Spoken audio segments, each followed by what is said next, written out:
اکھر پڑھ الف جو ورق سب وسار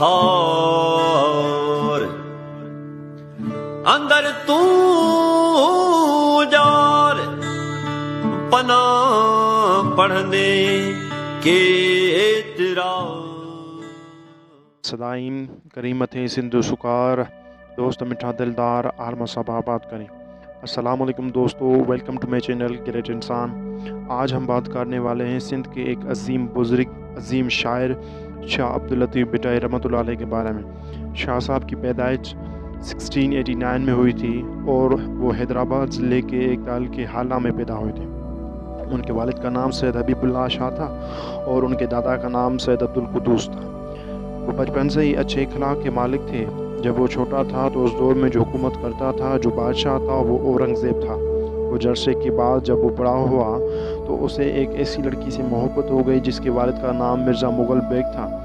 ایک چھوٹا سا قصہ آپ کو سناتا چلوں کہ ایک دن کیا ہوا کہ مرزا مغل بیگ کی بیٹی کی طبیعت خراب ہو گئی تو انہوں نے شاہ صاحب کے والد کو کہا کہ وہ دعا دینے کے لیے آ جائیں۔ اس دن قدرتاً حبیب اللہ شاہ بیمار تھا تو انہوں نے اپنے بیٹے شاہ عبداللطیف بھٹائی کو کہا کہ ان کے یہاں دعا دینے کے لیے چلے جائیں۔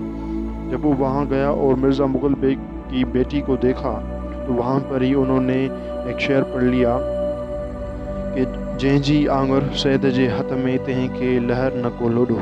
اس قصے کے بعد مرزا مغل بیگ کو بہت غصہ آ گیا، جس کی وجہ سے انہوں نے سید کی فیملی کو کافی پریشان کیا اور وہاں سے انہیں شفٹ ہونا پڑا۔ جیسے جیسے وقت گزرتا گیا شاہ صاحب کا ذہن وسیع ہوتا گیا اور ان کی شادی بھی اسی عورت سے ہوئی تھی جس کی وجہ سے انہیں کوٹڑی کو چھوڑنا پڑا۔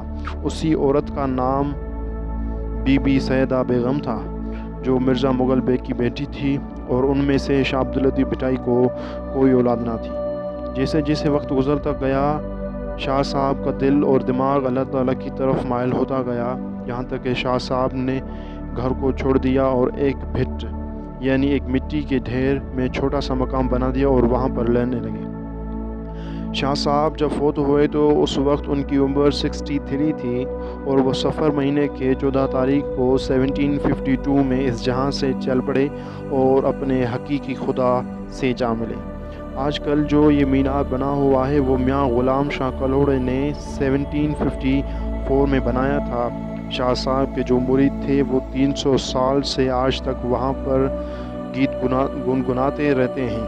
ہر سال 14 تاریخ سے شاہ صاحب کا عرس مبارک شروع ہوتا ہے اور 3-4 دن تک چلتا رہتا ہے اور اس عرس میں نہ کہ سندھ سے بلکہ پورے پاکستان اور پوری دنیا سے لوگ شرکت کرتے ہیں۔ شاہ صاحب کا ایک رسالہ بھی تھا جس میں 30 سر ہیں اور یہی نہیں پر شاہ صاحب نے ایک اوزار بھی بنایا تھا جس کا نام انہوں نے تنبورا رکھا، جو آج بھی سندھ میں گایا جاتا ہے، جس سے ہم شکر گزار ہیں خدا تعالیٰ کے جس نے ایسے بزرگ ہمارے سندھ میں پیدا کیے۔ یہی نہیں مگر سندھ میں اور بھی بزرگ ہیں جیسے کلندر لال شہباز، سچل سرمس سامی وغیرہ۔